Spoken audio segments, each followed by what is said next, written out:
ভাই। হ্যাঁ মুকিল।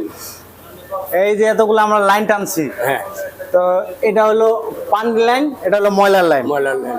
তো আপনি তো সবগুলাই এই এক পাইপ দিয়ে নিলেন, আচ্ছা আচ্ছা, আর আমরা তো মনে করেন গ্রামে পানির লাইন আলাদা এবং ময়লার লাইন আলাদা করে দিই। আলাদা করো। এখন এটাতে কি কোনো সমস্যা হবে না? আসলে যেমন ওখানে খাল বিল আছে, জি জি। যে কোনো একটা পুকুরে বা দেওয়া যায়, কিন্তু শহরে তো আর এটা ডাইরেক্ট দেওয়া যাবে না। এটা ময়লাটা এখন যাবে কোথায়? এটা এখন এই দুইটা মিলে যে ময়লা হয়ে গেছে, হ্যাঁ, যেমন গোসলের লাইন ময়লার লাইন দুইটা মিলে আমরা একটাতে নিয়ে নিই। এখন এখান থেকে যদি যায় তাহলে রাস্তায় গেলে ডাইরেক্ট কাঁচা ময়লা যাইতেছে। এটার সলিউশন কোনটা?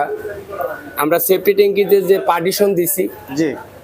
ওই পার্টিশনের এক পাশে আমরা নিয়ে যাই এগুলো ফালাবো, এক পাশে, যে কোনো এক সাইডে। হ্যাঁ, দুইটা মাঝখানে পার্টিশন দেওয়া আছে না, এর এক পাশে থাকবে। জি।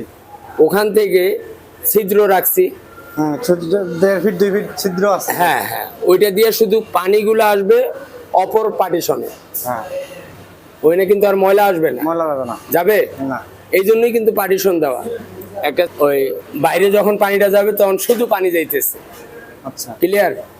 আচ্ছা ভাই, আরেকটা জিনিস, হ্যাঁ আমরা তো এই জায়গায় ডোর ব্যবহার করি, হ্যাঁ তা আপনি তো একটা তো ডোর দিলেন না। হ্যাঁ কারণ আমরা ডোর দেই, যদি ময়লা টলা জাম হয়ে যায়, এদিকে হাত ঢুকে বাইর করে যায়, হ্যাঁ। তো এই ক্ষেত্রে কি উপায় আছে?